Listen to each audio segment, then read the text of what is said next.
I want to own a tow truck company. I've always wanted that. I think we could make a lot of money if we had a tow truck company. Yeah, just do AAA calls. Don't do repossessions. I'm thinking 3 trucks. Me and 2 of my friends. Who do you think would be a tow truck person with you? Well, my brother would definitely do it because he's already a truck driver. It'd be hard. I mean, like, seriously, like, who would do it out of your friends? Like, all of your friends, like, own businesses. I think what would be funny is if I got one of my gay friends to do it with me, and then he could just wear shorty shorts when he pulls up. Oh my god. Oh my god. I think that would be like a level of surprise and service. That would be great. That, that Chet in his Forerunner was not expecting when he broke down on the 5 freeway. Oh my god, I would actually request the gay tow truck guy. I'm sure. I'd like, see, okay, women would prefer that. Oh my god, and we could talk, and if I cried because my car was breaking down, he would cry with me. Yeah, I would completely. We'd make $1 million. We should just hire all gay tow truck drivers. And they're all really handsome. So they get out of the car and they're like, oh my god, because they all look so good, and their like hair is so pretty. Oh my god, I would always request the gay tow truck guy. Oh my god, that's brilliant actually. Drop that business plan. That's a really good one. What do we call it? Sunshine truck driving. Sunshine towing. Sunshine towing. Check the mic and make sure it sound right, boys. Hey listeners, ever wonder what it would be like to sell everything and travel the country at the tender age of 50? Well, with our last kid off to college and the ability to now work remotely, we've decided to do just that. So we're selling the house, loading up the dog, and hitting every city from California to Florida. We're scouring the country for a new place to call home and dragging you into every restaurant, Airbnb, and tourist trap we encounter along the way.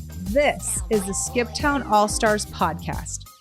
What's up, All-Stars? Welcome to another episode of Skip Town All-Stars. How we doing, Ethel? I'm doing great. How are you? Good. How's Florida life treating you? Hair's looking good. Thank you. Nice. Got your hair did? Yep, I do. Okay. Florida's going great. It's raining right now. So, I love the rain. So for me, it's like, so nice. I don't know why. I've always loved the rain, but so it's raining right now. Well, I'm glad you're enjoying it because I've done a lot of painting and cleaning and throwing things away. So I'm not really enjoying it, but I actually have done a lot of work as well. So I didn't say you didn't, but you're enjoying it and I'm not. So therein lies a difference. Then you got to find something to enjoy. I do have to find something to enjoy. So that's why we're going to talk about Memphis today. Because you enjoyed Memphis. I did enjoy Memphis because I didn't have to do any housework. All right. Well, let's talk about Memphis then. All right. We're jumping right in, I see. So when you last caught up with us, we were in Little Rock. Had a pretty decent time there for a couple days worth of hanging out. Yeah? Yep. And since you're such a big Elvis fan, you said... I do like Elvis, so you just stop right now. I love you're being Elvis. Sassy. No and it judgment. Was my idea to go to Graceland. When we decided that we weren't going to do New Orleans, we changed up our trip a little bit. And I was like, let's go to Graceland. And it's only, I think, 3.5 hours or something like that from Little Rock. So it was a really easy drive. Yeah. It was for sure. And we actually were able to find on rover.com a person to dog sit for us. That's his new app now. Like while we're on the road, he found this app called rover.com and he finds people who will house sit Roxy in their home, house sitting. Yeah. So, so he ended up finding a gem of a house sitter. Like her house was insane, like insanely big. God. We drove up to that thing. Yeah, the backyard was, you said beautiful. I didn't get out of the car. But you said the backyard was really nice and Roxy did not want to leave. No, Roxy did not want to leave later in the day. We pulled up to a house in Germantown, Tennessee, outside of Memphis. Really nice neighborhood. We're talking houses in the 600s and up easily. And that's a lot of money. It really did make me wonder why this woman wanted to. It made me. It is a lot. It made me wonder why she wanted $40 to watch our dog when she was living in this castle. Everyone wants a side hustle, I guess. Whatever. Who cares? She's got Her some, old man told her like, "Hey, you better start bringing in some income so we can pay for this house." Yep. And she probably made, how many dogs were there? There were 2, I think. All right. So Plus she had her own. I can't tell which ones. When I go to these places, I can't tell whose is theirs. Okay, so look, let's say she has 2 dogs every day and she does it 5 days a week. So she's making $400 a day. That's $1,200 a month. That's $12,000, $14,000 a year. So she's making that totally does not add up. Wait, $40 per dog. That's $80 per day. I just said so you just $80. said she's making $400 a day. It's $400 a week. Okay, whatever. You know what I meant because I said $1,200 a month. So you knew what I meant. I didn't know. So $400 a week, $1,200 a month. That's around what, $14,000 a year. It's a good little hustle for her. It's like her freaking Target money. Is that what women look for? Is Target money? I thought that came out of the house kitty. Sometimes it comes out of the house kitty too. It always comes out of the house kitty for you. That is true. All right. So anyway, I found a place in Germantown, and while we were there, we were already hungry because it was lunchtime. Yeah. And I asked her where we should go to lunch, and we were still on that barbecue kick at that point. No, we've been off for a couple of days. Yeah, that's not true. You dropped Roxy off, and the lady told you about a place in Germantown called the Commissary. And you got back in the car and you said, hey, there's a place right down the street that this woman recommended, but it's barbecue, because you knew I was still taking a break from barbecue. Do you remember? I said I wanted a salad. And then I was like, fine, let's just go. And it was incredible. It was insane. It was one of the best. And it was so good that we went there because we had the Texas barbecue. We've had Kansas City barbecue, but not on this trip, but we've had Kansas City barbecue. In the past, yeah. Then we had Texas barbecue, Kansas City barbecue. Yeah. And now we were doing Memphis barbecue. And, this place was nuts. I still I'm in food heaven still right now. I mean, the bun it was served on, like, I think the bun is so important when you get a barbecue sandwich. Like any sandwich, the bread is always, I think, an important part of the sandwich. Yeah. That bun was amazing. And then the banana pudding, oh, forget about it. Like, okay, the banana pudding, usually crappy banana pudding, I've learned on the road, is just vanilla pudding with banana slices in it. You got the Nilla wafers at the bottom and some shitty whipped cream on top, okay? This, though, was insane. It was a custard. So it wasn't even a vanilla pudding. It was legitimately a banana custard with banana in it. Sure, the Nilla wafers were on the bottom, but the whipped cream was not crappy. It was really, really good. That was probably some of the best banana pudding I've had on the road. And I've had quite a few. You have had quite a few. Magnolia table was number 1 for sure. This was number 2. It was really good. Mm-hmm. I'm not going to lie. Like from start to finish, our sandwiches, whatever I forget what we ordered. Oh, I know we left potato salad. I know coleslaw. Sorry. I know. I know we left there with like $200 worth of swag to send to all of our friends. So you're taking that out because I didn't send stuff to some people. I didn't send anything to Lisa. You cannot say that. So sorry. I don't know. I forget what we were talking about now. We liked it so much that we ended up buying spices. The slogan on the sign says, "It's so good you'll slap your mama." How's it spelled? Yo. Y-O? Yo? I believe so, yeah. Mama, M-O-M-M-A? I don't want to be, Southernist, but I'm pretty sure that's how they spelled it. Well, it was really good. I'd have to look it up. Yeah, it was like, it was... Would you have slapped your mama? No. It wasn't that good? I just wouldn't slap my mom. You just wouldn't slap your mom? No. I think it's just a figure of speech. So, but it really is good. Oh my Lord. It was so good. The barbecue was good. Would you slap your mom? No, I don't. Yeah, we don't do that. Okay. Nobody slaps their mama. But that's the point. It's so good it would make you do something crazy. Oh, I get it now. Okay, it would make you do something crazy. I agree. It was that good. It would make you do something crazy. Yeah. So anyway, so we enjoyed our lunch there. They actually got us in and out in such a flash because we told them the minute we sat down, we said, we have a 2 p.m. tour at Graceland. Are we going to make it? And he was like, I'll get you out of here. I got you. Uh-huh. So that was it. And he did have us, I don't know, I forget the guy's name, but he was an amazing server. Germantown Commissary. I think there's another one somewhere else in the city, if I'm not mistaken, or in that area, or maybe just in Tennessee. If you find a barbecue place called the Commissary, you have to go. It is nuts. It's so good. So we zipped out of there. We got to our tour. Yes. And we entered the gates of Graceland. It was so great. Like, I mean, all the years my friends have gone living in Chicago, like, you know, so many people I know would take a trip there, and to be there was incredible. The thing I found the coolest really was that his house was on such a busy street. So if you live in Memphis, you work in Memphis, and you probably travel that road to get to work or to the grocery store or to a school, you're going to pass Elvis's house more than once a day. And to me, I thought that was just very, very cool. He didn't live like up in the hills. He didn't live in like, you know, a gated community way back in, you know, way back somewhere in a gated community. He has a gate on the front of his house for sure, but you can see his home from the street, and it's a busy, busy street. I love that he built a house there, or that he bought that house there. Not that he built it, because he actually bought that house. Yeah, they talk all the time about how when he got a new vehicle, he would race it down the street, or a new motorcycle. There was one motorcycle they had where he could take like 2 or 3 people on it. Oh, that's right. A trike. Yeah. And the cops would like just watch him go by. That's right. Because he was Elvis. So that was pretty dope. But when you enter the tour, you know, it's a whole thing. I mean, it's extremely well organized, but the tour actually starts across the street from his home.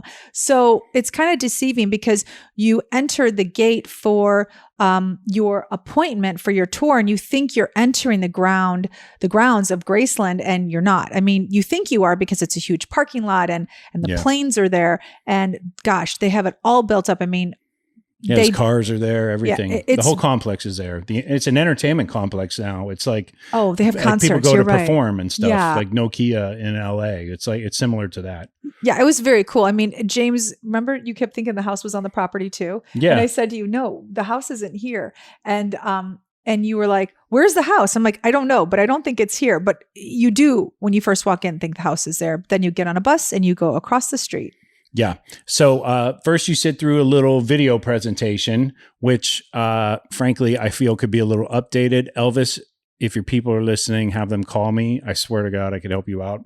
That thing was somewhat dated. It was, agreed. It should be updated. Especially after seeing the recent Elvis movie, which we'll talk about in a second. But when we got on the bus and started crossing that street, because you can only get to the Graceland mansion via their buses, I was pretty excited. So I was too. I'm not going to lie. Like, Elvis has been in the zeitgeist for me, especially like as a little redneck kid growing up in Ohio, you know. I mean, he's just my huge. Family had Elvis on Black Velvet, like, you know, my extended family. Yeah. It was like the whole thing back then. So in the 70s. So we got to the mansion, took a few photos of us outside, and then we got inside, and immediately it's kind of, I don't know, you have to explain, because you know interior decoration way more than I do. Talk about the first room. The first room was, okay, was it all pink? I got to remember the colors, because every room had a different color. Like, it was amazing. Like, I think the blue room was the dining room, and maybe the first room was the pink room. Yeah, it's the one where he had his photo of his mom and his dad and the piano. And the piano. Yeah. It was just beautiful. I mean, he was ahead of his time. And I know that is things that those are words that have been used about him before, but he truly was. And if you see the inside of his home, he decorated his house himself. I mean, obviously he had someone come in and help him, but present ideas. But it was him. Like, he picked the colors. He picked he picked like the theme of each room, and it was incredible. Like, he was just light years ahead of everyone in style, in music. Yeah, he was really avant-garde. I mean, avant-garde is the perfect rings word. Of, you know, more modernly, we would know like what we think of Prince. Oh, yeah. He was like that. He was such an innovator. So his house, every room had a theme. He even had a jungle room, and the rooms, like, some of them just had fabric on the walls. There was no paint, no wallpaper, and the fabric was incredible. Yeah, the billiard room was pretty crazy. It was like folded fabric origami. I have no way to explain it. Yeah. What is it? Like it was all ridged and ruffled or whatever on the top, but it was like you said really, it right. Really like ironed pleated lines of all these different colors. The billiard room was insane. Like I can't imagine like hooping and hollering it down there with him, you know. Oh my gosh. It must have been like the times in that house, you know. And even the TV room, like he had that was insane. Orange and like the blue and yellow room. It was just, there was, was it yellow? Cause I knew there was a room that had like oranges and stuff like that. But again, that was a jungle room. Okay. It was just very cool. So yeah. Yeah. So we got to go through the upstairs. You can't go, no, you can't go upstairs to the suite or anything like that. So we walked in to the bedrooms. We saw his sort of commemorative or his memorial room where he had like photos of his family and all that. And it was a very white sort of room. And then, like you said, we got to see the kitchen. The most fascinating part, honestly, was just looking at all of the appliances and nothing's been touched on that first floor. Yeah. It was just like, wow, it was a time machine. And, you know, I grew up poor. So it's like my family could never afford those things, but it was like devices I had seen at, you know, rich people's houses or, you know, in movies or what have you. And just to see it there, like he was always cutting edge with the technology. If you know, RCA came out with a new television, he had it. You know, and if you think about it, like in the kitchen, he had a TV with cameras, like the property. Like he had a surveillance system basically. And what year would this have been? Like in the early 60s, he had a surveillance system. Like I mean, that's something that like, you know, the FBI had, or like the CIA, and then, you know, Elvis has it. Yeah, it's kind of crazy. Nobody had a surveillance system, kind of like, you know, they have in prisons, but it was in his house. Prisons. You know what I'm talking about. That paints the picture. Like prisons. Legend has it, there's one person they caught on those cameras jumping the fence. Do you know who that person was? Who? Bruce Springsteen. No, I don't believe you. I swear to God, it's a story. Like Bruce Springsteen actually jumped the fence trying to like meet Elvis. Oh, back in the early mid 70s. If Bruce something is like listening, he has to tell us if that's true. But legend has it that Elvis wasn't there that day, and security promptly escorted him out. So obviously they found him. But isn't that a crazy story? It is, but it's not, because he had such an impact on so many people. So it's like, it is surprising that Bruce Springsteen may have done that, but it's kind of not either, because he was a living legend. And I don't know, Bruce Springsteen, at the time, if it was in the 70s, he could have just rang the doorbell and said, "I'm Bruce Springsteen."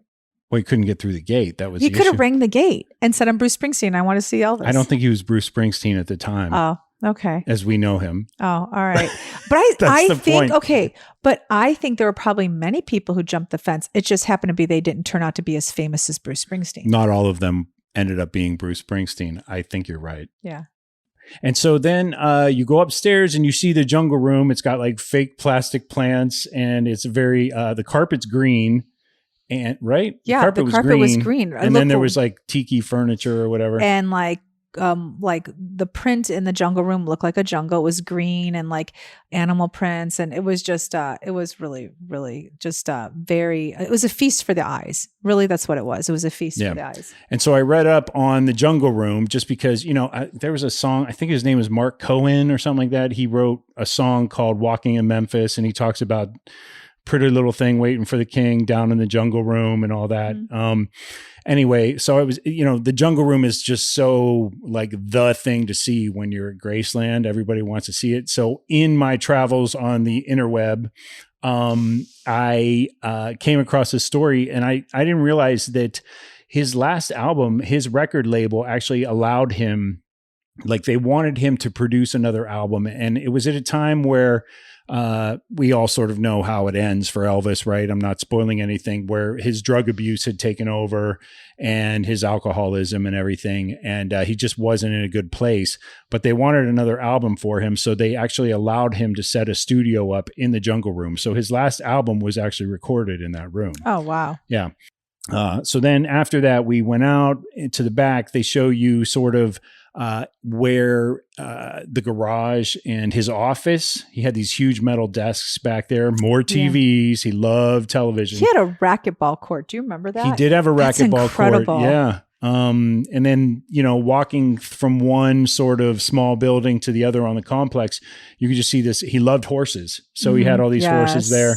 It was really, overall, it was great. And then you get to the end, and that's where you see like where he's buried. I think both of his parents are there. Yep. And there's a memorial to his twin brother, which, I had totally forgotten about. He was the second one born, but they didn't know he was coming. And they were so distraught when his brother came out because he was stillborn. Oh. And they buried him in Tupelo, Mississippi. That's right. Where Elvis was born. So Elvis was born in Tupelo. Mm. And he was the second twin to come out. And so I think his brother's name is Aaron or something like that. But they have but they have a marker there as well, even though his brother's buried in Tupelo. Yeah, right. He's buried in Tupelo. But then they also have a memorial for Lisa Marie's son. I believe his name is Ashley. Yeah. He's actually buried there. Yeah. His body is there. So it's like Elvis, it's his parents, it's the memorial to his brother, it's his grandson. They're buried there. So you can actually view it. And it's not really a mausoleum because it's outside. No, it's What's not. it called? It's like a garden. It's the meditation garden. Yep. That's right. What it's called. Mm-hmm. Okay. Yep. So anyway, seeing that and in general, just being there and feeling the vibe and everything, it not just took me back to my childhood, but it actually reminded me of a memory. I don't know if I'm pretty sure I told you this, but I doubt you remember it. But just like Denise wants to throw herself off of cliffs, I am very claustrophobic, and I turn into a cornered rat when I'm in closed spaces. I just don't like being constricted in any way, shape, or form. And that stems from the night that Elvis died. I didn't know, or maybe it was the night he was being buried and it was televised. I forget. But I saw it on the news, and I just remember my mother crying, just so distraught. So many people were unhappy. He was the king of rock and roll, And so, but for whatever reason, it gave me a dream that night that I was buried alive, which is insane. But ever since then, I've been claustrophobic. You had a dream when you were 7 years old that you were buried alive. Yeah. Yeah. Because I didn't understand, I had never seen, I really had never been to a funeral in my family until I was late teens, early 20s, something like that. So I had no reference point for a coffin. I'd seen them in cartoons. So the first coffin you ever saw was Elvis's coffin? Was them carrying his coffin, yeah. In my memory. Okay, so in your dream, did you die? I don't know. I woke up. I probably wet the bed. I'm not sure. I don't know. Because they say if you die in your dream, you die. So that's why I'm just curious. Well, maybe I died that night. But then you're alive. So that really proves the point that it's not true. Unless we're living in a metaverse. That could be. Which plays into all sort of Elvis, Bigfoot, Sasquatch, UFO theories. For sure. JFK, all that. So anyway, we're going to move away from that topic. But but it did remind me, my first memory of Elvis was not that, but my first memory of death was Elvis's death. So that's crazy. I cannot believe the first time you saw a coffin was Elvis's coffin. Yeah. I had seen them maybe in TV shows or something. I don't know. My parents were the worst. They made me go to open casket funerals. Oh yeah. Well, when you live in Chicago, 5. People were dying all the time. It's child abuse. I got to tell you, an open casket funeral when you're 5. No. That's nuts. Uh-huh. Yeah. I didn't have to deal with that until I was into my, like I said, I was probably 20 years old before I went to my first funeral. Oh my gosh. That is crazy. Okay. Yeah. So Elvis made you claustrophobic. Yes. It's all his fault. But I love his music. What's your favorite Elvis song? Well, you were just playing Burning Love. I love that song. And I have to say, that is such a great song. I like Love Me Tender. You do? I do. Oh, that's nice. I don't know.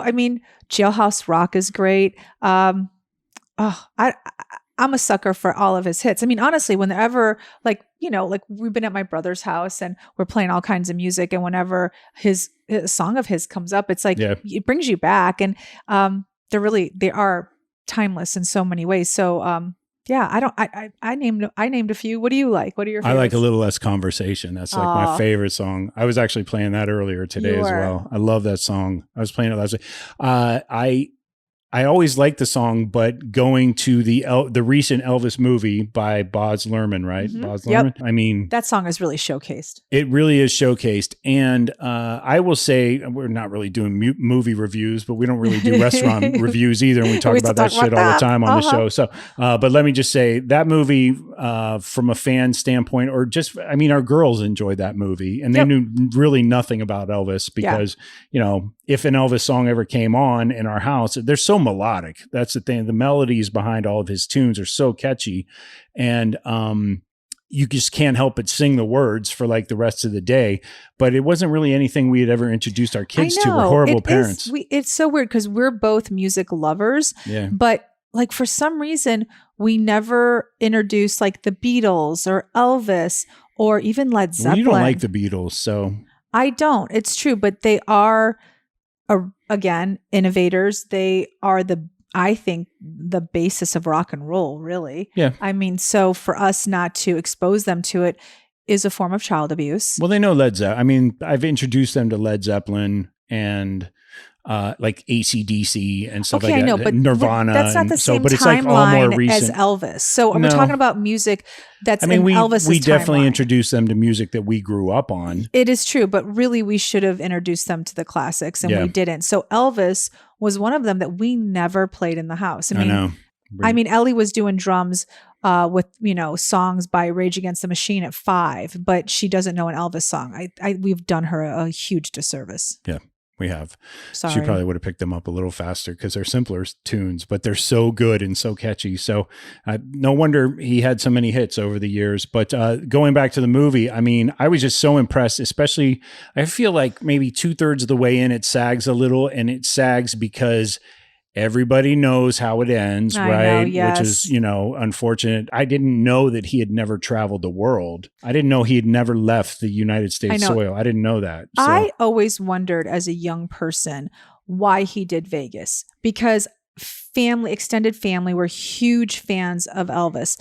And when I was a young girl, I would always hear them say, why is he still doing Vegas? Why? Like, he's too good for that. And then, you know, he became the butt of so many jokes about like playing Vegas. It was like, you know, like enough of that. Like, okay, I equate Elvis in Vegas to an athlete who plays in his sport too long. It takes away the credibility, the respect, the admiration people have when you haven't just said, okay, it's time for me to, you know, I don't know, not retire, but he shouldn't have continued to do Vegas. But through the movie, you learned why he did. And it was such a sad story. Yeah. You know what's surprising is that after watching the movie and going to Graceland, was learning that the family didn't really hate Colonel Parker.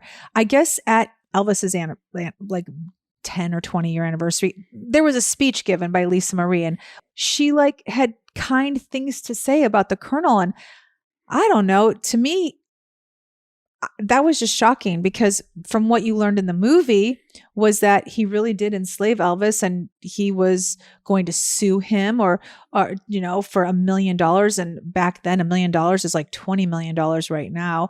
I don't know. It's just a sad story. It was really, he's such a talent.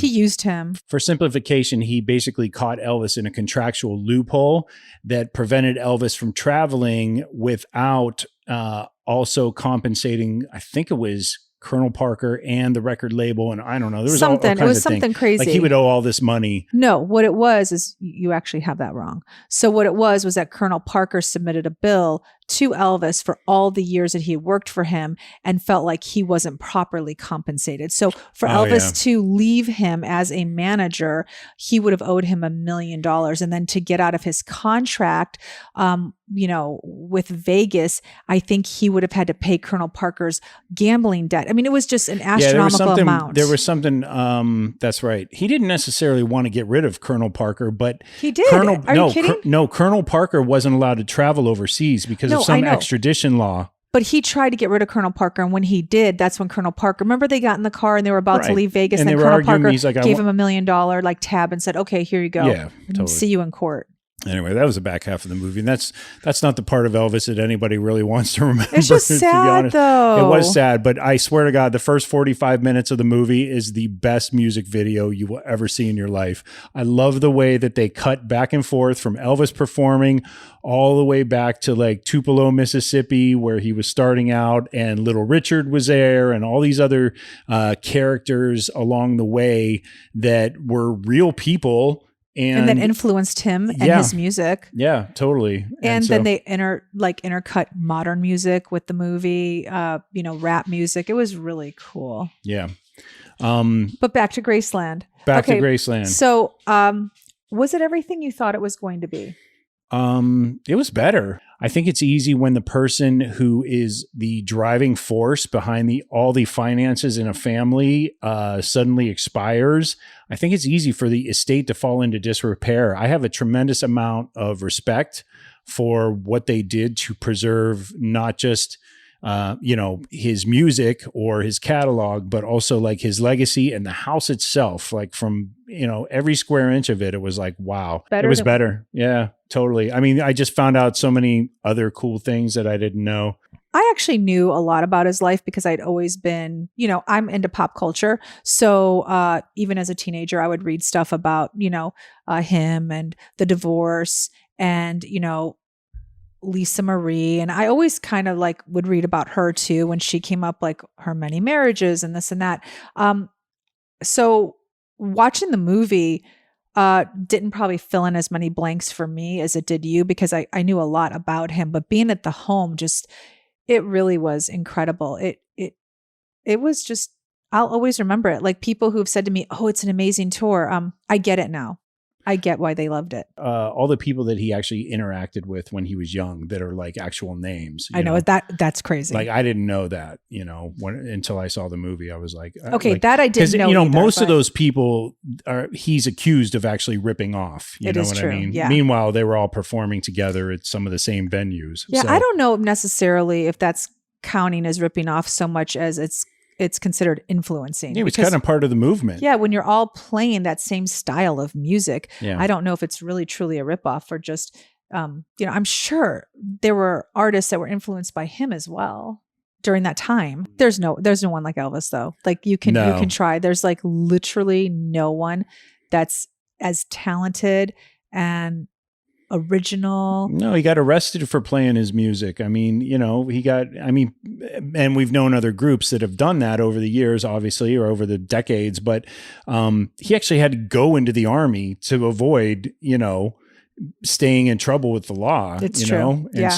And then he came back and became a huge movie star. He did. His movies are iconic and stuff, but they were really corny, and he was really feeling that. It was in his, that special that they did on TV, where the new producers were brought in along with the colonel who wasn't happy about it or whatever. But I think it was for NBC, and I think it was in 1968, and it was a special they did, and it just like totally exploded musically, put him back on the map. Like he was a serious musician again. He wasn't just somebody who had a bunch of great songs and then went off to be a movie star. So, Are you sure of that date? Because that seems like, I thought it was more in the 70s. I don't know. I think it was 68 is what I read, but maybe I'm wrong. All right. Anyway. You could be wrong. You could be wrong. Doubt it. Moving on to stuff we actually know. Let's say that Germantown Commissary and Graceland appear, other than Beale Street, which we did not visit, which I know was kind of a crime. But we did have to pick up the dog before 6 p.m. Yeah, and that tour took a while. It did, yeah. We took our time. We saw all of his cars and all that. We took our time in the memorabilia and going into the airplane. The planes were great. The Lisa Marie, oh my gosh, it was so great. Again, his an innovator. Boardroom. Yeah. He had the boardroom, his own makeup studio in there. Everything was crazy. So it was great. But anyway, we had to get back. There was no Beale Street in the cards for us that day. And you wanted to stop at a grocery store. I did. And you said nope. Yeah. And one of the reasons for that is people, I don't know if you're aware of this, but we weren't. Yeah. We avoided New Orleans because we said, well, we have too much gear in the car. I have cameras. I have all that stuff. And we have the dog. And we have to park in a parking structure and make sure that the hotel is safe in a safe area and all that other stuff. And boom, where do we go instead? Memphis. And guess what Memphis is, hun, in relation to New Orleans? Tell me. Even more dangerous. It's on several ranking sites. It's the number one most dangerous city in the United States. So wow, that's crazy because I would think it would be New York or Detroit. I did not think it was Memphis. It actually battles with Detroit, Baltimore, New Orleans. I always forget about Baltimore. I don't know why. Yeah, Baltimore. It's pretty dangerous. So I knew after doing a quick little search on bestplaces.net, I wanted to know, like, what are the best places to live around Memphis? And quickly things kept coming up like, do not move to Memphis, do not move to Memphis, do not move to Memphis. And I was like, oh my gosh, this is so crazy. And at the time we were driving around Germantown and it was like, this place looks great. Yep. Like, what the hell's and everybody's I thought maybe problem we with could Memphis? spend the night. And he was like, oh no, we can't spend the night here. No, yeah. After visiting 3 or 4 sites, I decided we will not be staying here tonight. I know. I remember you saying something. Okay. I'm learning just now that it's the most dangerous city in the United States. That I didn't know. But when we were in Memphis, I remember you saying something along the lines of, because when we travel, James will give me little stats about the place. Like, property crime is like only 25% here, but personal crime is, maybe 60%. So when we were in Memphis, he goes, oh, he's like, property crime he goes, personal crime is 80%. And I said, 80%. So you have an 80% chance of getting robbed. 85.7 to be exact. Go on. So you have an 85.7% chance of getting robbed walking down the street. So then I said to him, what about being in your house, like property crime? And he goes, 81.1. So you have just as much of a chance as being robbed in your house as you do outside of your house if you live in Memphis. Yeah. That's crazy. A lot of crime in Memphis. A lot of crime. I want to do a deep dive. I printed some notes. Let me grab them real quick. Okay. Printed a lot of notes. Oh, you know what? Actually, though, I don't want to be ruffling paper. It's bad for the podcast. So I'm going to step out for a second and get the laptop, and Denise is going to sing you Elvis songs. Oh, I'm a really good singer. Or at least tell them an Elvis story. I'm a really good singer. Okay, so let me think about a good Elvis story. I don't know. Like when Fill the space, hon. Fill the space. Oh, stop it.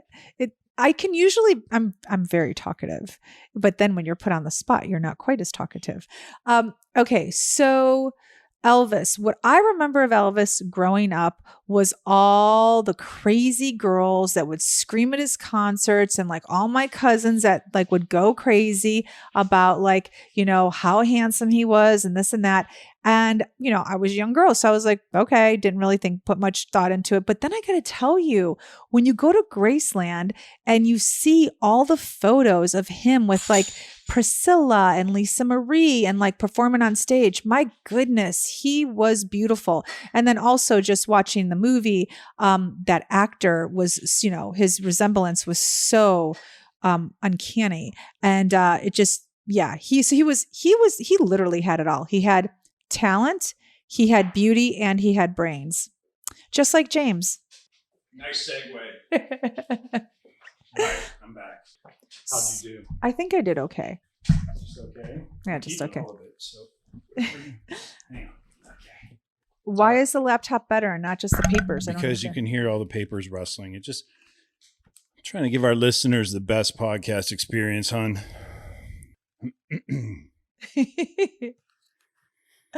All right, there you go.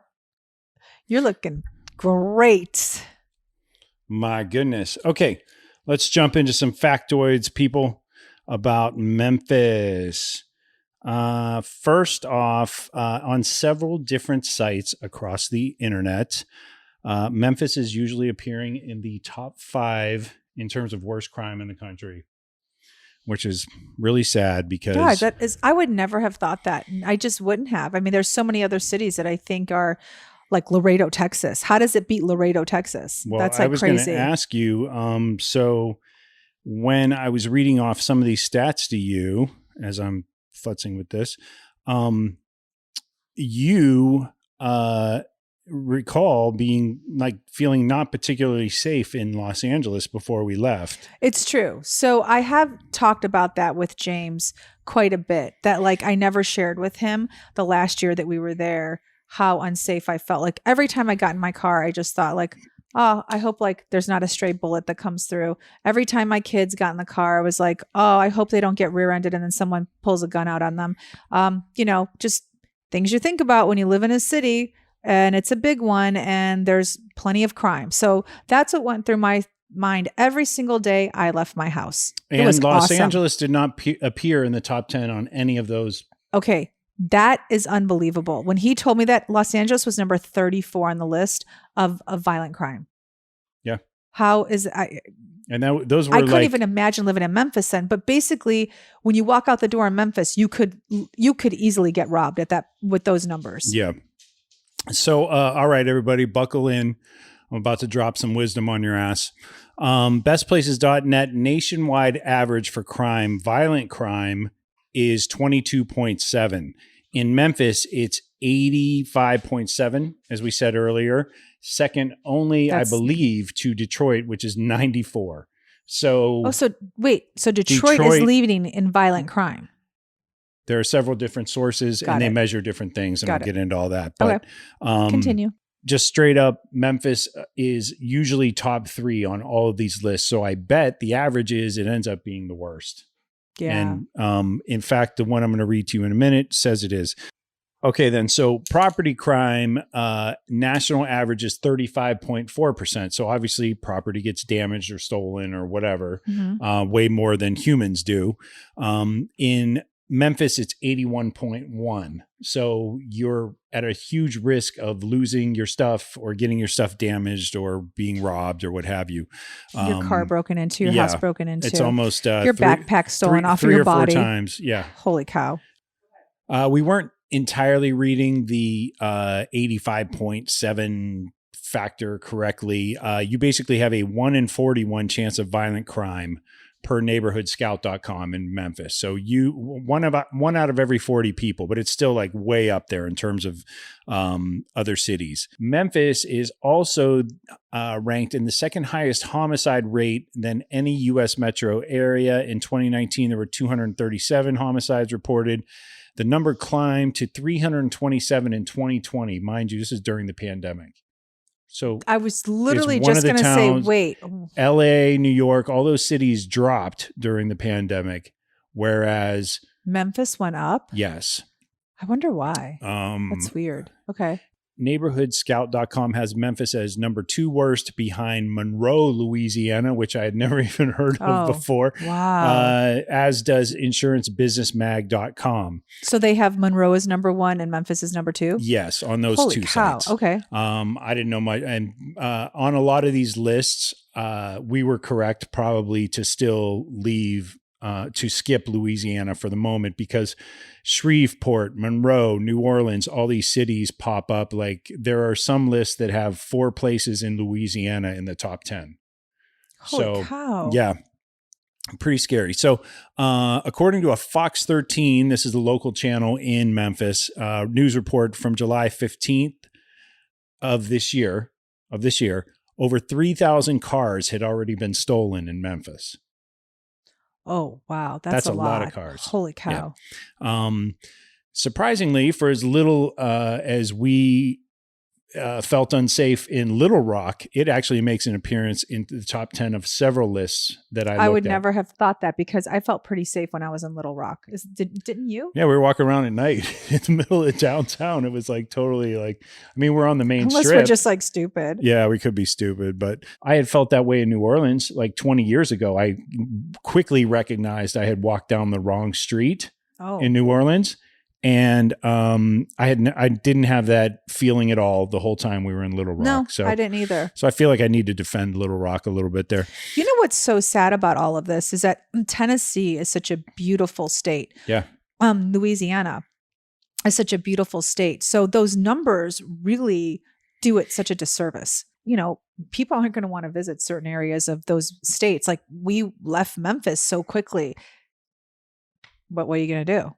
What are you going to do? I mean, I'm sure it's Not safe get to robbed. say that. Yeah. I mean, look, if you know the tourist spots and you want to stay in Memphis for a few nights or whatever and check out Beale Street and enjoy the music and all that other stuff, you're walking back to your place, you're wherever you're staying. If it's on the main drag there, I'm sure you're totally fine. A lot of places that I looked on the internet said, well, you know, as long as you stay in the neighborhoods, they're nice.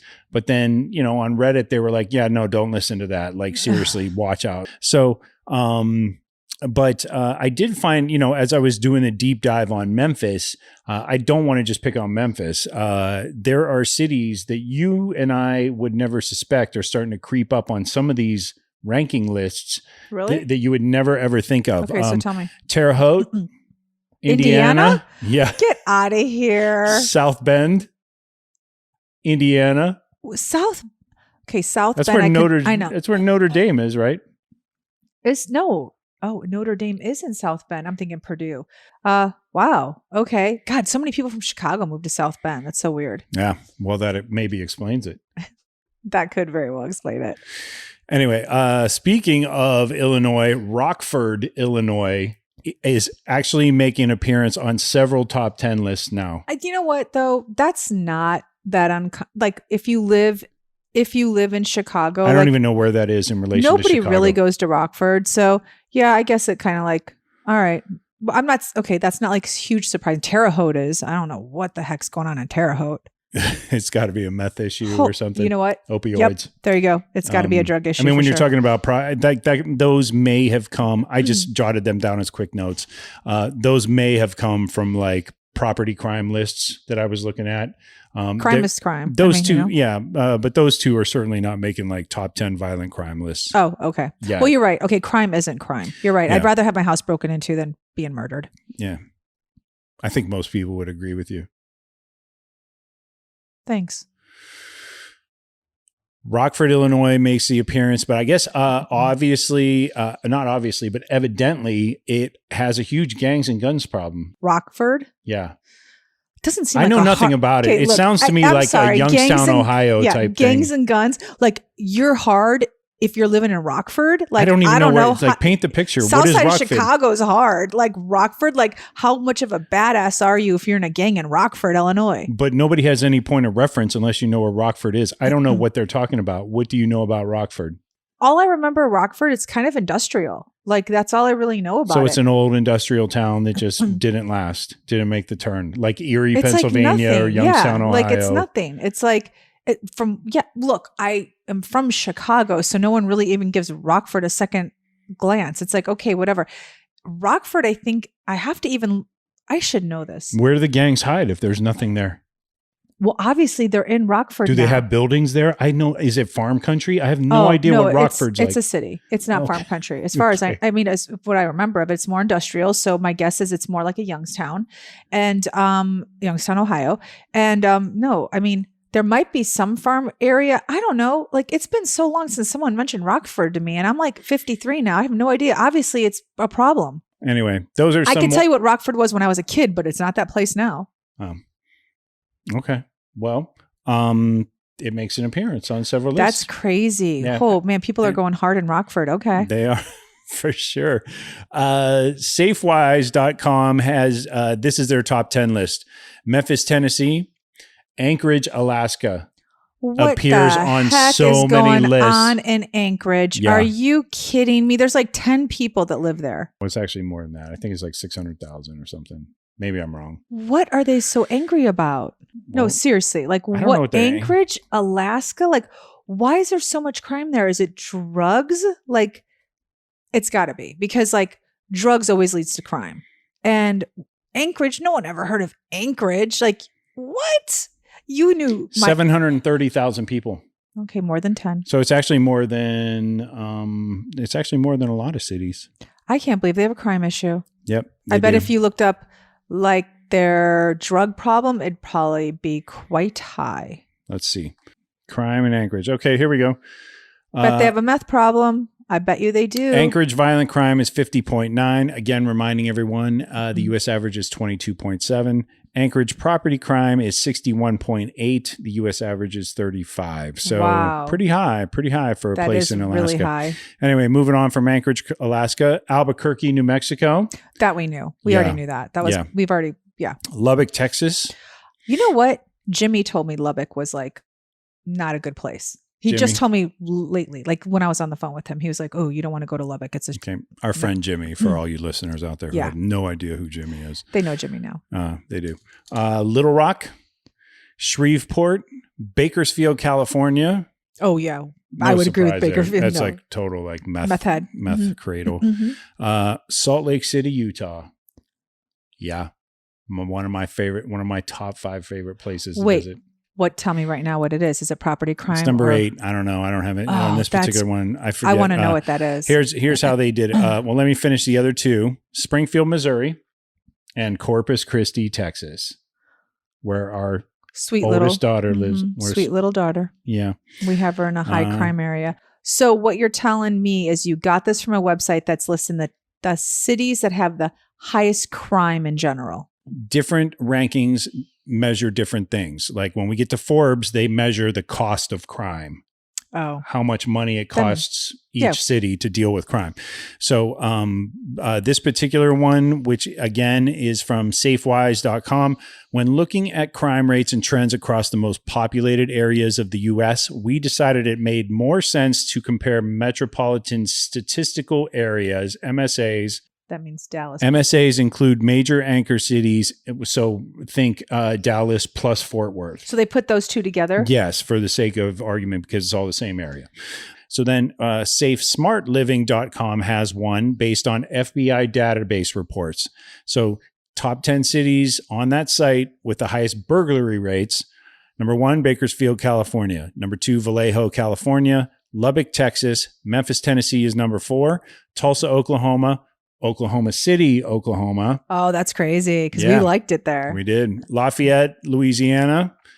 Springfield, Missouri, making another appearance. Spartanburg, South Carolina, which we had not heard of any. I had not seen. And then Shreveport again, Louisiana. Top 10 cities with the highest violent crime rates. Anchorage, Alaska, number 1 on this list. Wow. Memphis, number 2. Albuquerque, number 3. Detroit, number 4. That's the first huge city we've had on any of these lists, right? And that would be probably the city everybody would expect first. Yeah, they would expect Detroit, Chicago, Los Angeles, and then fill in the blank after that. So not true. So all you people living in the metropolitan areas where we just ditched. Maybe you're safe. Yeah, maybe. Lubbock, Texas, Stockton, California. That one, I mean, I remember that since college days, like Stockton. Yeah, Stockton's always been bad. Camden, New Jersey, Youngstown, Ohio. Those were always like on the top 5 murder per capita lists. Little Rock, Arkansas, number 7. Wichita, Kansas. Corpus Christi, Texas, making another appearance. Gainesville, Florida. It's one of the highest murder rates is in Gainesville, Florida. That's Ranks a college 10th. Town. Yeah. What's going on there? That was highest violent crime rates. Okay. Now we're getting into murder. Okay. Ready to do some murking? Okay, let me just guess. Let me just do this. Okay, so highest murder. Well, it's got to be Memphis because you had violent crimes at like 80%. So I'm saying Memphis is number 1, Detroit is number 2. But remember, I told you Memphis, when I was reading up the stats, Detroit actually had a factor of 94. So it's actually Detroit and then Memphis and then New Orleans. So really, we tried to avoid New Orleans and we ended up going to Memphis instead. City. I know, but we didn't stay the night at Memphis. Yeah, we didn't. It's fine. Baltimore, Baton Rouge, Anchorage again, Shreveport again, Albuquerque again, Little Rock again, and now Greensboro, High Point, North Carolina, which is just so many of these lists have like those 1 or 2 anomalies, and it really just comes down to whatever it was they were measuring, right? Yeah. So they're actually today, as I was recording this episode, if you guys go to Atlantic.com and do a search for an article called "The Murders in Memphis Aren't Stopping," it was so timely. It was written by David A. Graham, and I'm just going to take you through some of that stuff quickly to bring it back to Memphis. Jim Strickland was the first white mayor in 24 years. He has been there since 2015. launched a program called Reimagining Policing after the 2020 nationwide protests that went on across the country after the George Floyd murder. But by the time the report came out in 2021, violent crime had already risen, and not much of the report's recommendations were ever introduced, implemented.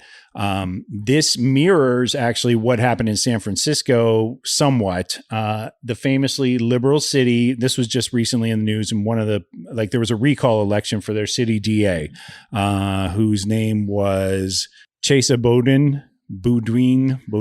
I don't know. I forget. Did he get recalled? Yeah. Yeah. That never happens. You know that, right? Oh, no. Well, it's happened more I feel like it happens a lot more nowadays than it did. Seems extremely hard to do. It is. The famously liberal city had a huge outpouring of support for alternative or defunding of policing. But when crime rates rose so dramatically in 2021 and 2022, they ousted this DA who was supposed to be this transformative person. But in the end, he didn't last very long. The side note is after ousting Boudin, the traffic stops in San Francisco rose by 30% and public order stops rose by 20%. But San Franciscans have never actually made more public order phone calls to police. So the hint is that the ouster of this divisive DA alone, the cops hated him, right? Oh, of course. Yeah. So just his mere ouster was enough to spark the police into making not random stops, but, obviously instigated stops make again. More of a police presence. Yeah, exactly. This is all part of an editorial blog at talkingpointsmemo.com by a guy called Josh Marshall. If you're not familiar with him, I've been reading him for years, and I actually happen to love his podcast he does with Kate Riga, one of the other staffers there. It's also a Talking Points Memo podcast. I like it because he's pretty honest about exactly what kind of criminals the Republicans are and how absolutely ineffective Democrats are in dealing with them. So they both suck. Yeah, exactly. So going back to Memphis, they've had this new police chief now that the mayor appointed. So this mayor that was elected in 2015 is still there. He brought in a new police chief last year whose focus has been on Memphis Police Department recruitment. Okay. Signs up all over the city. I don't know if you remember seeing them. I saw 3. Actually do. Yeah, I saw 3 while we were there. We're hiring. Yep.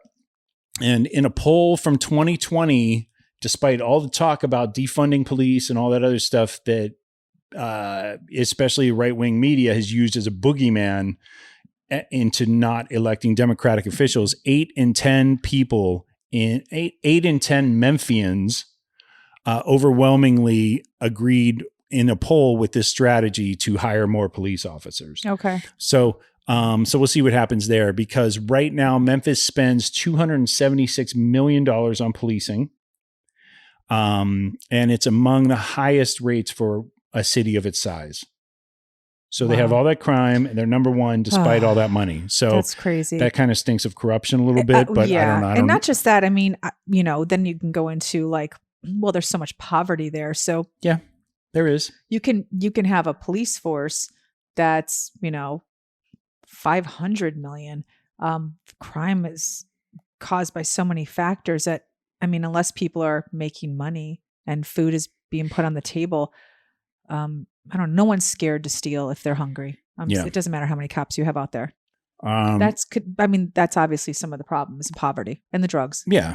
Clearly, because despite all the plans this mayor has had, right. reimagining policing, new chief, all that money, and even 2,000 new cameras installed around the city called Sky Cop. It's just been a boondoggle in terms of money. And wow.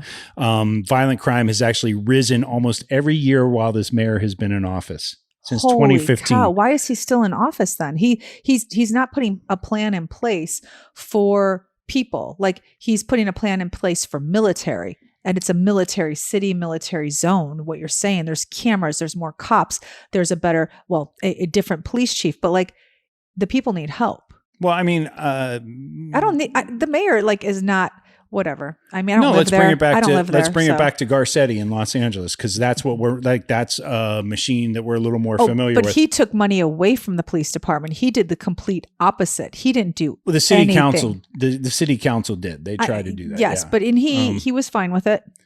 Well, he just sort of let everything happen as it happened. So we still gave him a lot of money. In his case, I think it's probably more mismanagement. I don't know. Unless there's some, but between him, this mayor in Memphis, it gives you the impression that either there's a tremendous degree of corruption or there's a tremendous degree of red tape and mismanagement. Because that money's going somewhere. Like $276 million is a lot of money for a city of Memphis size. That's true. That's a lot of money. Mm-hmm. That's half of LA's budget, and they have a third I'm of the people. surprised he's still mayor. I can't believe it, but okay. Yeah, it's so pretty crazy. basically, Memphis like hit every single list. Memphis hit almost every single list. And then actually one that I left out, it wasn't in some of the other ones I read, but one that comes up so frequently, and in fact is number one in a lot of rankings, is St. Louis, Missouri. Really? Yeah. Like a lot of lists. And even on lists where like That's so crazy. St. Louis makes number one and then Kansas City will be number 8. So it just, again, It was just what I would not expect that. And then there was one that I wanted to point out just real quickly.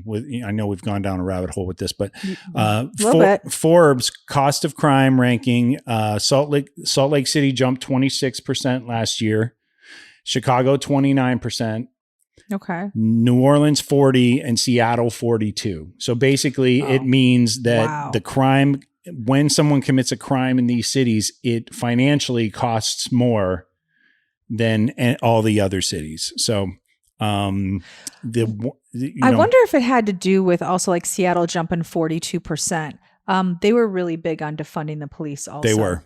They absolutely were. That probably has something I think to do the with cops have a way of just sending a message to people and saying, hey, okay, you don't want us to arrest people for this or that. Why are they going to put their lives at risk? It is a deterrent to do their job. I mean, it was horrible messaging on, frankly, on the part of the, I won't even see Democrats. It was just like the extreme left wing, Yeah, it just made no sense. Because in Seattle, they had that whole no military zone or whatever the hell it was called, where the NDZ, where they all lived.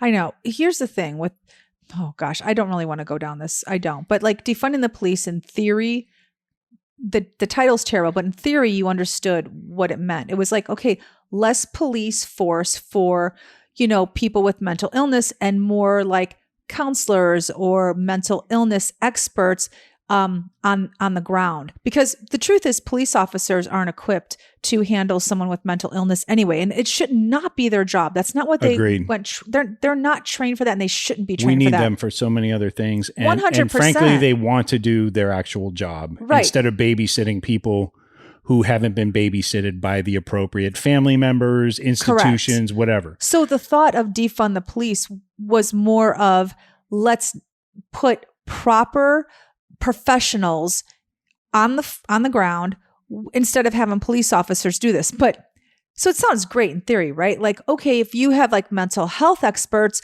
on the ground with police officers and police officers actually do their job, that is not how it worked at all. We live in LA. We saw how it went down.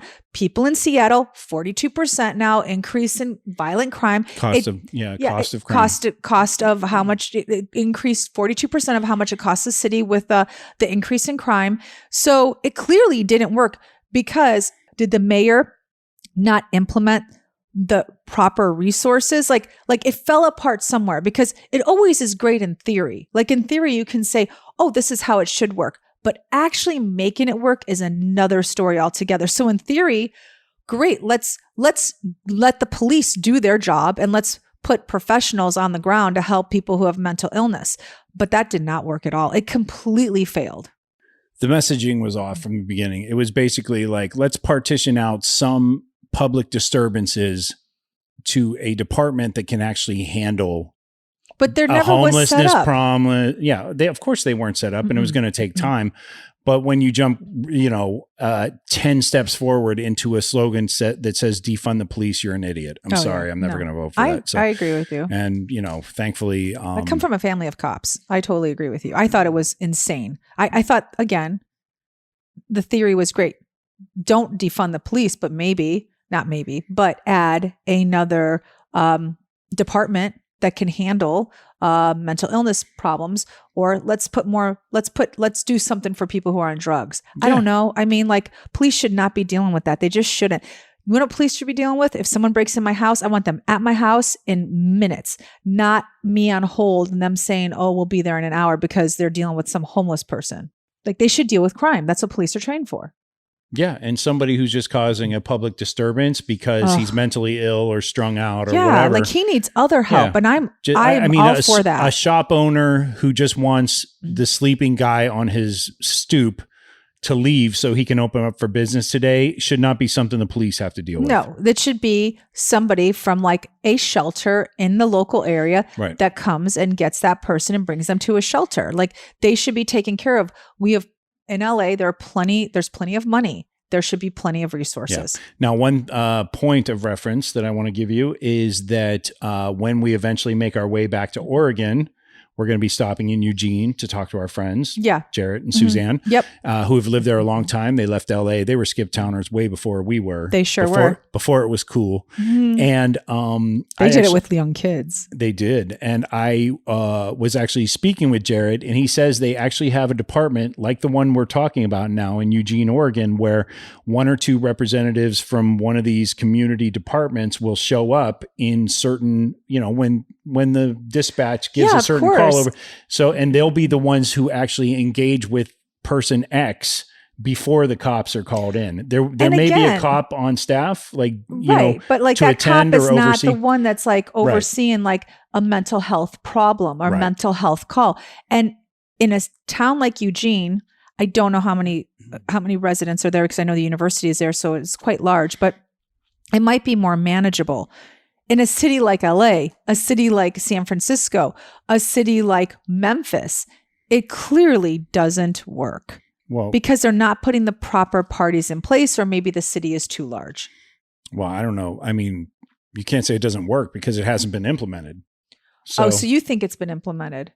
I know it's been implemented in Eugene because my friend told me that. I know. I'm saying I'm not saying it's ever. It's not. It hasn't been implemented in. They LA. said it was that when they defunded the police in LA, their whole thing was, we're going to have mental illness professionals on the ground with the police. Have you ever seen one in a shirt? I never have. Okay, never. So that's my point. It's never been implemented. Okay. Anyway, let's talk about a happier subject. The safest cities. Okay, let me guess. For the according to Insurance Business Mag, per 100,000 residents. Okay, Albany, New York has to be on that list. It is not. Keep guessing. Asheville. Nope. Savannah. Nope. Charlotte. Nope. You're guessing a couple in North Carolina, though. So hold on. You're guessing a few in North Carolina, so I'm just going to give you a freebie. No, I'm going to give you a freebie. There's got to be one in like Wyoming. Sheridan? The only one in North Carolina is a place called Cary, North Carolina, C-A-R-Y. I've never heard of it, but it's one of the safest, top 10 safest. Is the Villages on there? It's not. Oh, okay. So let me enlighten you. Top 10 safest cities in America. 5 are in California. Wow. Torrance, Santa Clara, Glendale. Oh, Glendale, of course. Glendale, we know Glendale. It's in LA County. Uh-huh. When they say speed limit 25 miles per hour, they do not mean 26. They do not. Sunnyvale and Santa Clarita. Oh, I believe Santa Clarita. Santa Clarita, they are hardcore up there as well. They don't fool around. Been to a lot of soccer games up in Santa Clarita. Any speeding tickets? No. Because I know better. I know better. No, I only get those in Oklahoma. And Moore Park. And Santa Monica and Beverly Hills. And so 4 are in Texas. 4 of the safest cities are in Texas. Yes. Is Abilene? No. What? Frisco, McKinney, McAllen, and Plano. I don't know. We didn't go to any of those. No, we did not. Okay. I wonder if everyone leaves their doors unlocked. No, seriously. I don't think anybody does that. And maybe, I don't know, people say their towns, they can do that. I don't know why you would, because like the drug epidemic is so rampant in the United States. Like Joey down the streets all hopped up on trucker meth now, you know? Yeah, I wouldn't leave my doors unlocked. I don't care. So it's like, even if you feel completely safe, that doesn't mean you're going to leave your house open. People do. For all your stuff to get robbed. People do. Well, it's just stupid. It's 2022. So anyway, but the big, for me, the big reveal there is 5 of them are from California, heavy blue state. 4 are from Texas, heavy red state. Both have equally different ways of dealing with things, right? Yeah, that's true. And then you have North Carolina, which is I know it usually trends red, but it's kind of a purpley state, depending on where you're voting. Torrance is kind of surprising. That one. It was kind of surprising. Yeah. I thought that, wasn't there a murder there recently? I don't know. Like one murder does not a statistic make, but no, it doesn't. I was gonna say, okay, they had one murder. Anyway. But Torrance is very, very busy. Lots of people. I would never think of that as one of the safest areas in the United States. Wow. Well, I just learned something. Thank you. You did. You are a wealth of knowledge today. I had to break out the laptop to provide it all. But yeah, But you had it all. Really nerded out on all this stuff. You went down a rabbit hole. I did. I just feel like, we talk a lot about, we wouldn't live here because it's this, or we wouldn't live there because it's that. And it's like, well, let's see if the statistics back up what we're saying. And it doesn't. We're telling people to go to Little Rock and Memphis. Well, we didn't Little tell Rock people and Oklahoma City, and Oklahoma City was on that list. Yeah. And LA was not on the list at all. I know. And I felt so unsafe in LA. So I think that makes me a pansy. I think that makes you an old lady, because old ladies get scared when they hear the news. I'm scared. Anyway, all right. So that's pretty much the wrap up on Memphis. We went to stop at a grocery store, and Denise was like, "You think we should just get sandwiches or something like that?" And I was like, "Yeah." And then we started pulling the parking lot, and we were like, "You know what? This is a stupid idea. Like, I have no idea where we are in this city. It's just, let's get out of here." I'm sure it would have been fine. We would have got our sandwiches. You might have gotten robbed coming out. Maybe. You had an 81% chance. I guess so, but that's not actually how you do that. We were doing that wrong, but that's not the way way you crunch that data. It sounds right to me. Yeah. Okay. Well, nobody's going to fact check us, because, it's not like we're authorities on this stuff. So anyway, we decided to leave Memphis after that, and we knew it early on that we were heading to Tuscaloosa, Alabama. We did. And so tell everyone why we went to Alabama.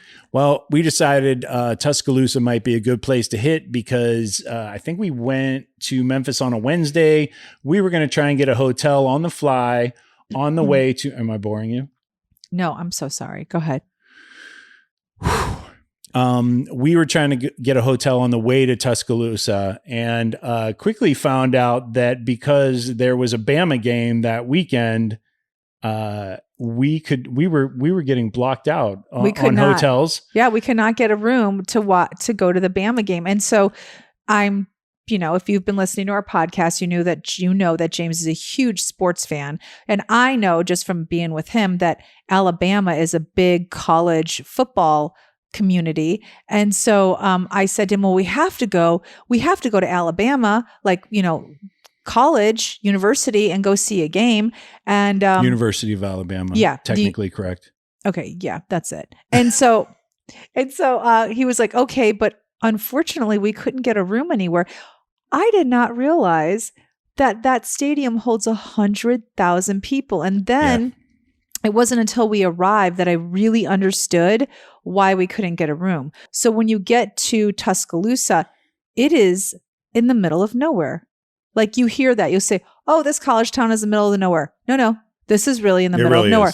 He was sleeping. I was driving. I was like, I'm going to hit a deer. I mean, looking I really out, was I scared. just saw trees I was going to hit everywhere. a deer. Yeah. And I was like, when are we going to approach this town? It was hours and hours.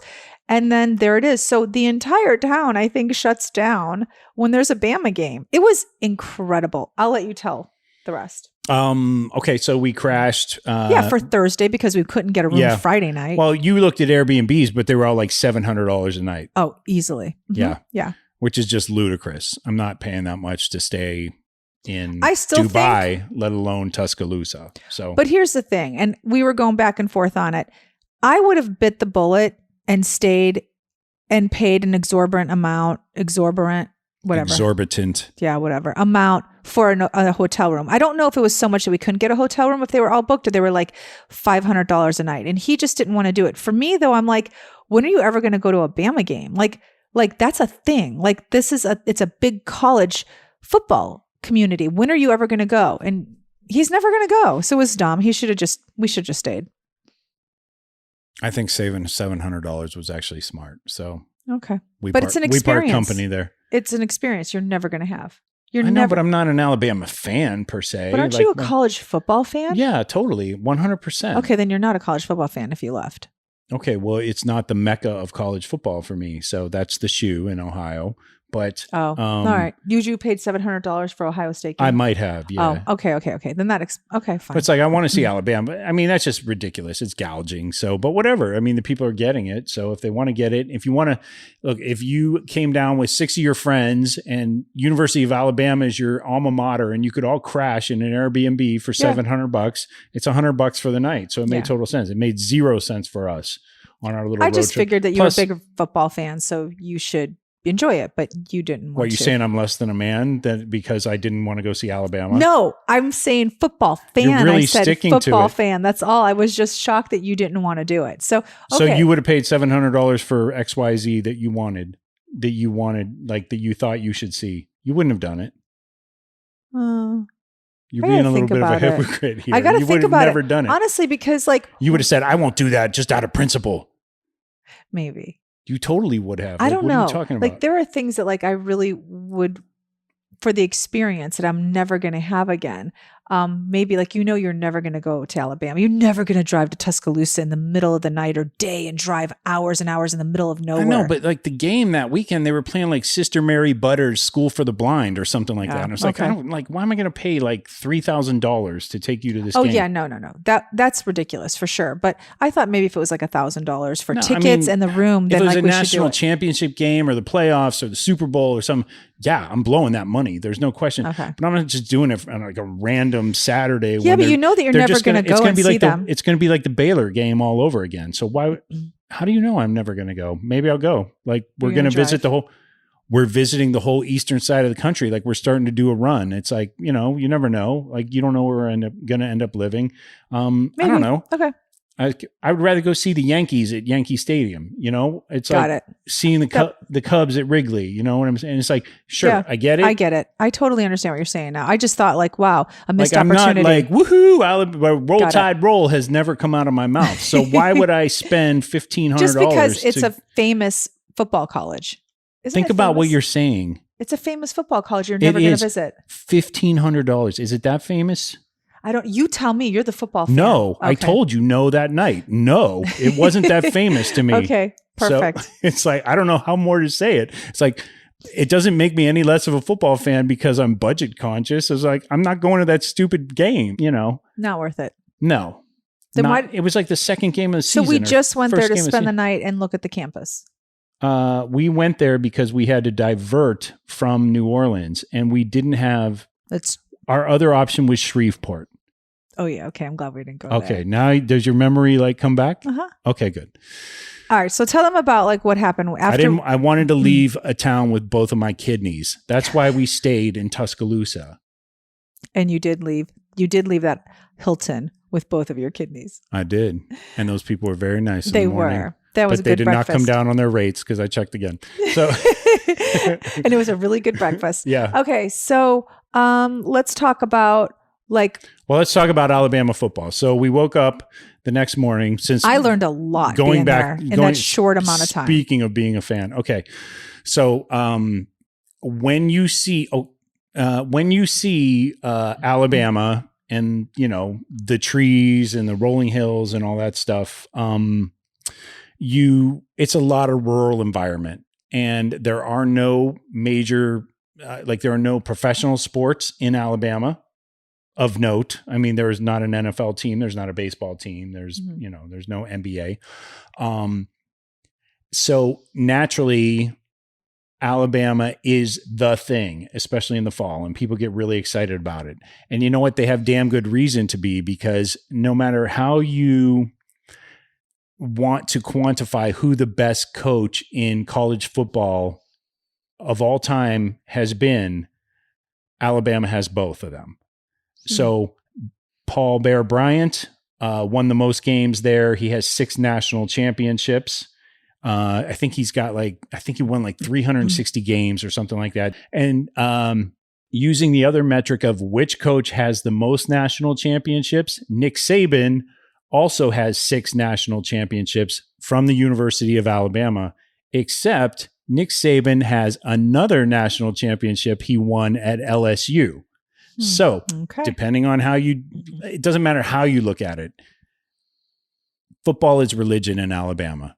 And being there and driving through the campus, we woke up, we drove through, and it was a Friday morning, and they already had like 1.5 miles worth of really glitzy, nice tailgate tents. It was amazing. Like I was so happy that we drove through the campus, even though we weren't going to the game, because I saw firsthand how serious like a real football college town is. Because I've never been, to Oregon to see the University of Oregon. They're a big college town.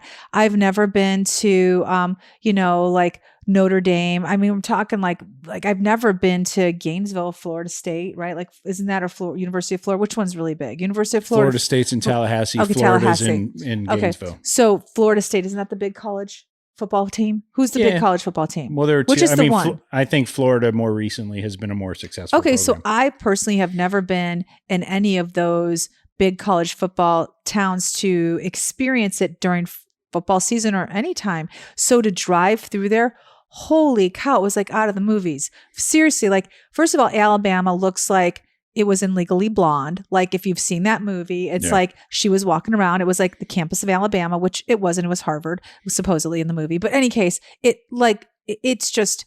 everything that you think. Like, their Greek row, their buildings looked like libraries. Yeah, they like did. It was insane. They take the fraternity and sorority stuff very seriously. Holy moly. And then, like in the South, like girls are groomed to like be Delta Gamma blah, blah, blah. or whatever. Yeah. From a very young age. That's true. She has to get in. She's a legacy, Yeah. And then that's my Southern white mom voice. Do that again. She has to get in. She's a legacy. Well, that was really good. Does it sound good? It sounded very good. All right. Okay. So then to see all the tents set up and the canopies for them getting ready for the football game on Saturday. Oh my gosh. Like, when I think tailgate, I think like a cooler from Walmart in the back of someone's truck with some folding chairs and parking lot. Yeah. You think a pop-up tent and like some Buffalo Bills fan jumping on a Costco table. This was not that. No. This was serious business. You better be dressed to impress when you show up to these tailgates. They are not fooling around in Alabama. And what I was thinking the whole time is like, they do this for every home game. Yeah. Like these were party rental trucks. I'm like, they do this for every home game. Yep. So between that and church, I mean, that's the deal. That was cool. I gotta say, it was cool. It was fun. The stadium was impressive. I could not be a college. You could feel the energy. I could not imagine being a college student from another college rolling up in the bus and seeing that stadium. It is daunting. They have the elephant out front, the huge statue. They have Bear Bryant, a statue of him. It's basically, we compare football players to gladiators and stuff like that. But I could tell you right now, especially as an Ohio State fan where they whipped our ass so many times, like, did you know Alabama has won 5 of the last 10 national championships? I did not know that. They have 75 players currently in the NFL. Oh, that's crazy. Yeah, okay. That have been drafted. So it's a machine. It's like they just churn out professionals. It is a war machine. There's no question. And they are just churning out, win after win. Like, I think they're down a little bit this year, but they're never totally out of it. And then boom, the next thing you know, they're in the playoffs, Got it. So all that to say, like, rolling up to that stadium, I would be a little intimidated if I were from, West Lafayette Tech. You know? Okay. So I have a question. When we pulled up to the stadium when I parked, were you like all kind of giddy inside? Yeah, totally. Were you? Okay. Yeah. I actually watched what everyone was doing. The kids There all was walking plenty the of campus. buzz. Yeah, there was a lot of energy being there. It was fun. I really enjoyed it. I was like, wow, this is so cool. Like being a student here. Yeah. And that was it. And then after that, we split town and we skipped town. We skipped town and we started heading toward Florida. I think the only other thing of note in Alabama is we stopped at that farmer's market somewhere. Remember that farmer's market? That farmer's market sucked. Even the ice cream sucked. But you bought like all kinds of like jellies and jams like pumpkin and like butter and I did shit buy like pumpkin. that. Yeah. And those were all really good. But everything else I didn't care for. I did get pancake mix that I thought was terrible, but go ahead. I made my brother and sister-in-law eat it. I don't think Vicky ate it, but I did make Ron eat it. Did you have some too? I think I forced it on you as well. It was more like a biscuit. Not good. It ended up being a maple scone in it's the end. True. All right. Well, I guess it's not noteworthy then. So strike that from the record, people. I guess that sums up our experience in Memphis and our experience with crime and what we thought we knew and what we didn't know about some of the places we visited. We know nothing. We know nothing. This proves Why it. are you even listening to us? We're dumb as a bag of nails. All right. So we like barbecue. We'll go anywhere for barbecue, even if it means getting shanked. Yep, exactly. Anyhow, we're going to wrap up this episode. Thank you so much for listening. And as always, if you are interested in a virtual mailbox service, I can tell you there's no better app to have on your phone than Anytime Mailbox. For a few $100s every year, you can have the peace of mind of having your mail opened, scanned, recycled, shredded, forwarded, whatever you want it to do for you. And it's totally up to you what you do with each and every piece. I can't say enough about the service. So go to skiptownallstars.com/anytime and click through there and find out everything you need to know about Anytime Mailbox. They are our first corporate affiliate partner on the show. That's awesome. Yeah. Congratulations. We're big people now. We are. I know. We have a virtual mailbox and feels so important. And a corporate affiliate. We have a corporate affiliate. We are a corporate affiliate. Is that a word? Affiliate? I don't know. Is that a word? Did you just make that up? We're hot shit. There you go. Anyway, that's enough for this week. Take them out. Yeah. Oh, you always catch me off guard. Stop it. Empty nest. Oh.